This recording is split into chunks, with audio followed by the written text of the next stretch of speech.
नमस्कार, मैं पवन मिश्रा। आप देख रहे हैं न्यूज़ 24 भारत में हमारा कार्यक्रम चुनावी एक्सप्रेस।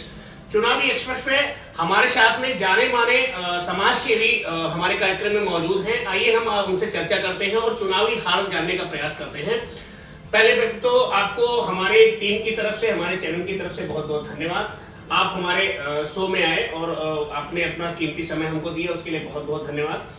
हमारा सवाल आपसे पहला ये है, पहले तो आपको सारे क्षेत्रवासी जानते हैं, आप कोरोना की जंग में बहुत सा आपने अनुदान दिया, बहुत सी सेवा की है और मेरी जानकारी में जहां तक है आपका ट्रस्ट भी चलता है जिसमें आप गरीब लोगों को जो है भोजन पहुंचाने का कार्य करते हैं। पहले तो आप अपने ट्रस्ट के बारे में मुझे कुछ बताएं। ये विदिशा ट्रस्ट है और कई सालों से हम लोग इस पर काम कर रहे हैं। मेरी सबसे छोटी बहन थी और अफसोस उनका एक्सीडेंट में वो ख़त्म हो गई, तो उन्हीं के नाम पर ये ट्रस्ट है, विदिशा ट्रस्ट। और हम लोग फ्री खाना 150 लोगों को फ्री खाना डेली कराते हैं।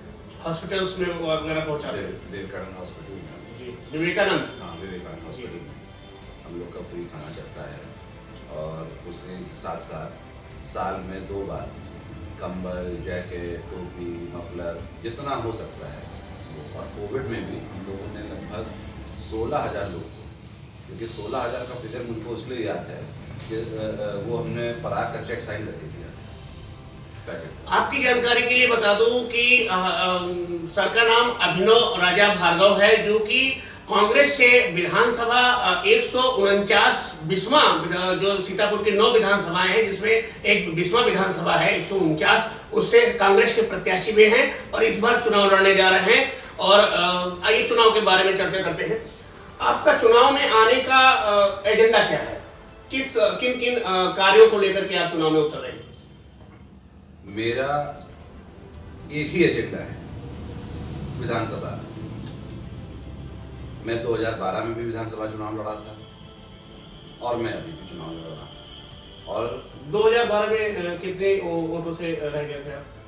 2012 में मैं जब आया बिस्वा विधानसभा, तो उस समय मैंने 8 महीने निर्दलीय मेहनत करी। मैंने किसी दल से टिकट नहीं मांगा। उस समय मुझको अखिलेश यादव जी ने समाजवादी पार्टी का टिकट ऑफर किया लखनऊ से। जी जी।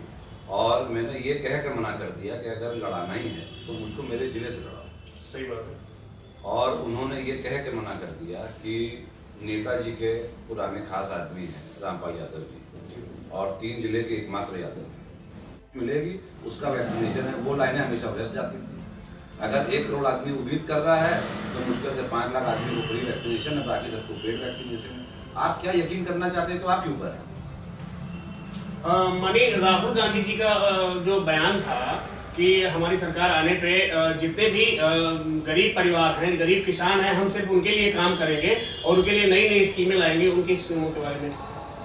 उस स्कीमों की पूरी जानकारी तो हमको नहीं है, पर यह है कि राहुल जी बहुत बैलेंस इंसान है। उनकी बातों को तोड़ा मरोड़ा जाता है राजनीति की वजह से। और राहुल जी जो भी बयान देते हैं, भाजपा का IT सेल का सिर्फ एक काम है, उनकी रोजी रोटी। आपके बिस्वा विधानसभा में 2 मुद्दे हैं जिनके बारे में हम चर्चा करना चाहेंगे। बिस्वा विधानसभा के अंदर 2 कारण मुख्य हैं। एक तो कारण है जाम को लेकर के, क्योंकि फैक्ट्री की वजह से जाम लग जाती है। उधर रेलवे लाइन के फाटक को बंद हो जाने से जाम लग जाती है। क्या आपको लगता है कि आने वाले आपकी सरकार में आने पे इन जाम से फुर्सत मिलेगी, कोई निजात मिलेगी? उसके लिए ऐसा कोई कदम आप उठाएं बिस्वा के लिए? इस सवाल का जवाब देने के पहले जो आपने पिछला सवाल किया था, आपने उसका जवाब सुना नहीं, आपने खट से दूसरा सवाल कर दिया। तो मेरी विनती है कि आप उसका जवाब। जी। आपने राहुल जी के बारे में पूछा।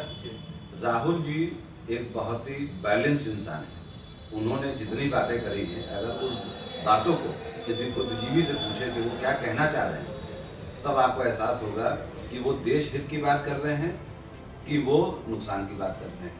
उनकी बातों को भाजपा वालों के जो IT सेल, हर बड़ी पार्टी का एक IT सेल होता है।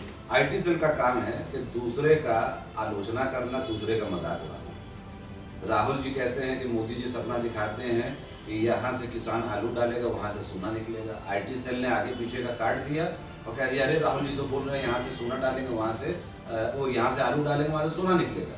तो उनकी बातों को तोड़ मरोड़ के पेश किया गया कि लोग हंसे, लोगों को भ्रमित करने के लिए। भ्रमित करने के लिए कि लोग उनका मजाक उड़ाएं। कारण कि मोदी जी जिस भी मंच पे जाते हैं तो कभी वो किसी रीजनल पार्टी की चर्चा नहीं करते हैं। उनकी शुरुआत होती है कांग्रेस की बुराई से और खत्म होती है कांग्रेस की बुराई। राहुल, आपके कहने का मतलब है राहुल गांधी को टारगेट करके ही बात करते हो? एकदम राहुल जी को टारगेट इसलिए करते हैं क्योंकि सबसे बड़ा फियर फैक्टर ये है कि जिस दिन पब्लिक की आँख खुलेगी, पब्लिक बदलाव मांगेगी, तो उस दिन कोई और पार्टी नहीं होगी, वो होगी कांग्रेस। और कांग्रेस का नेतृत्व एक ही इंसान करेंगे, वो राहुल जी ही नहीं। दूसरा सवाल जो मैंने पूछा था, दूसरा सवाल जो आपने पूछा बिस्वा के लिए, बिस्वा के लिए, और 3 जिले के एकमात्र यादव, उनका टिकट नहीं कट सकता, आप लखनऊ से लड़ो। तो मैंने कहा कि फिर मैं आपको मना करता हूँ, मैं लखनऊ से नहीं, मैं अपने जिले से ही लड़ूंगा, अपने जिले के लिए कुछ करना चाहता हूँ। तो उन्होंने 2022 में और 2017 में चुनाव कैसे कटेगा? 2017 का चुनाव में नहीं लड़ा। रामपाल यादव की बात कर रहा हूँ। रामपाल जी का उनका जो भी उनका विरोध हुआ, ये तो उनको नहीं जानकारी है। पर जब 2017 में उन्होंने रामपाल जी का ये तय कर लिया कि उनको टिकट नहीं देना है, पार्टी से निकाल दिए, तो उन्होंने एज अ सीएम उसको बुलाया अपने यहाँ। अच्छा। कहा कि आप तैयारी रखिए, हम आपको चुनाव लड़ाएंगे। उसके बाद में जो भी उनके पार्टी कैडर ने अपना विरोध जाहिर किया कि नहीं ये ठीक नहीं है, या जो भी वजह होगी, वो उनको टिकट नहीं दिए। या हो सकता है कि उसके पीछे कुछ और लोग का हाथ रहा हो, कुछ कारण रहा हो। तो फिर मैंने कहा कि हम लोग तो पहले से ही कांग्रेसी थे और हमारे परिवार में अन्य लोग भी कांग्रेसी रहे, और आज से नहीं 1936 से रहे। तो हमने कहा कि एक काम करेंगे, हमको तो लोकसभा भी लड़ना है और हमको विधानसभा भी लड़ना है। तो हमने बहुत सोच समझ के अपनी ही पुरानी पार्टी का ही साथ दिया, और पार्टी ने भी मेरा खुल के साथ दिया, क्योंकि मेरा पार्टी ने पूरा खुल के समर्थन दिया। मेरा और मेरी वाइफ का षड्यंत्र करके वोटर लिस्ट से नाम काट दिया गया। मैं जब सिंबल लेने गया तो मुझे मालूम चला कि मेरा वोटर कार्ड इनवैलिड है, जबकि मैं 12 का चुनाव लड़ा हूँ, 17 में मेरा वोट है, और उसके बाद सिर्फ मेरा ही नहीं। ऐसे कैसे इनवैलिड बता दिया गया कि ये इसमें किसी ने नए तरीके से चुनाव लड़ने का सोचा कि इनका नाम ही हटा दो तो चुनाव मैदान में आएंगे ही नहीं। चलिए, समय को देखते हुए दूसरा सवाल हमारा आपसे है कि आप अपने विधानसभा के लिए आने वाली सरकार जब आपकी आती है, आप विधायक होते हैं, तो आप अपने क्षेत्र में क्या क्या बदलाव करना चाहेंगे? देखिए, अगर मेरी बात आपके माध्यम से अगर जनता के पास जाती है, तो मेरे ख्याल से सबसे पहला कदम विकास का आप है, क्योंकि आप मीडिया वाले हैं।